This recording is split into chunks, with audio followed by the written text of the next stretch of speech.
Shalom, salam sejahtera buat kita sekalian. Saudara yang dikasihi Tuhan, Hari Valentine adalah salah satu perayaan yang paling banyak dirayakan di seluruh dunia, termasuk di Indonesia. Bagi kebanyakan anak muda atau pasangan muda, tanggal 14 Februari selalu dinantikan karena pada hari itu mereka dapat mengekspresikan perasaan cinta mereka atau dapat menghabiskan waktu dengan orang-orang yang mereka cintai. Mereka dapat bertukar hadiah atau mengirimkan kartu-kartu bernadakan ungkapan kasih sayang. Saudara, ada banyak versi cerita tentang penetapan tanggal 14 Februari sebagai Hari Valentine atau Hari Kasih Sayang.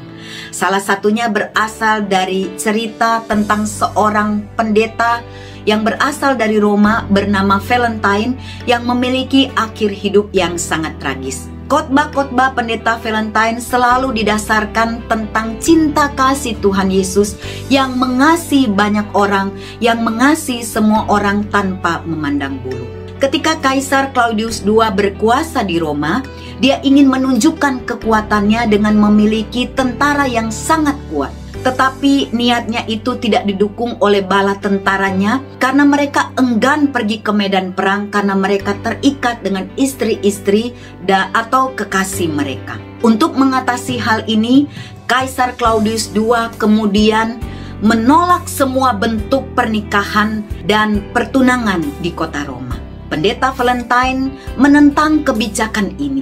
Dengan diam-diam dia menikahkan pasangan-pasangan muda yang ada di kota Roma. Tindakan ini diketahui oleh Kaisar Claudius II sehingga dia kemudian menangkap pendeta Valentine dan menjebloskan ke dalam penjara.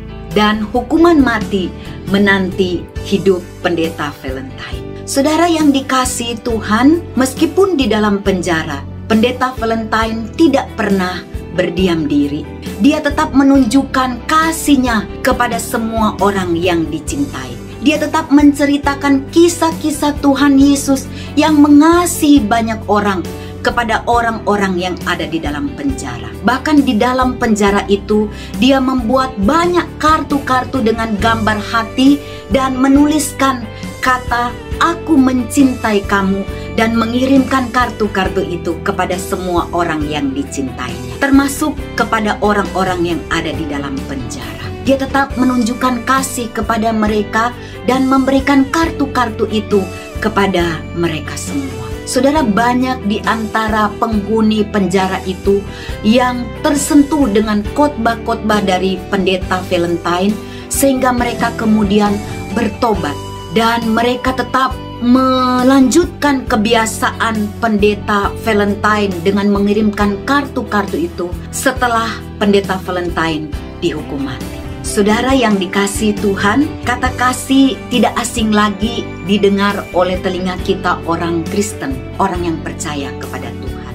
Hidup mengasihi adalah salah satu ciri dari kehidupan orang percaya. Perintah Allah yang utama supaya setiap orang percaya saling mengasihi, bukan semata-mata untuk menegaskan bahwa manusia ini adalah makhluk sosial, makhluk yang membutuhkan orang lain di sekeliling mereka, tapi semata-mata didasarkan karena Allah itu sendiri adalah kasih. Ekspresi kasih Allah sudah dinyatakan lewat pengorbanan putranya Yesus Kristus di atas kayu salib demi menebus umat manusia yang berdosa. Bukan untuk satu orang saja atau satu bangsa saja, tapi kasih itu diberikan kepada semua orang tanpa memandang bulu. Saudara yang dikasihi Tuhan, kiranya kita terus menyadari bahwa sebagai anak-anak Allah, kita dipanggil untuk boleh saling mengasihi. Kita mengasihi karena Allah sudah lebih dahulu mengasihi kita. Kita mengasihi karena Allah terlebih dahulu mengasihi kita. Bukan karena kita layak, bukan karena kita terlalu baik. Bahkan ketika Allah mengasihi kita, pada waktu itu kita masih menjadi musuh Allah. Sesungguhnya kita tidak layak untuk dikasihi, tapi Allah betul-betul mengasihi kita tanpa memandang siapa kita. Saudara yang dikasihi Tuhan, adakah alasan untuk kita tidak mengasihi orang lain?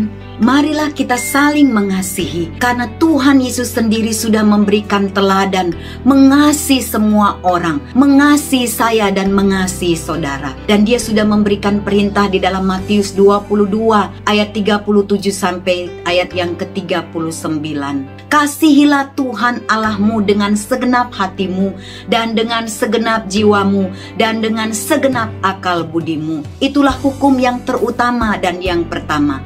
Dan hukum yang kedua yang sama seperti itu ialah kasihilah sesamamu manusia seperti dirimu sendiri. Biarlah kita boleh menunjukkan kasih itu kepada semua orang, supaya melalui teladan hidup ini orang mengenal siapa kita dan mengenal siapa Allah kita. Tuhan Yesus menolong dan memberkati kita sekalian. Amin.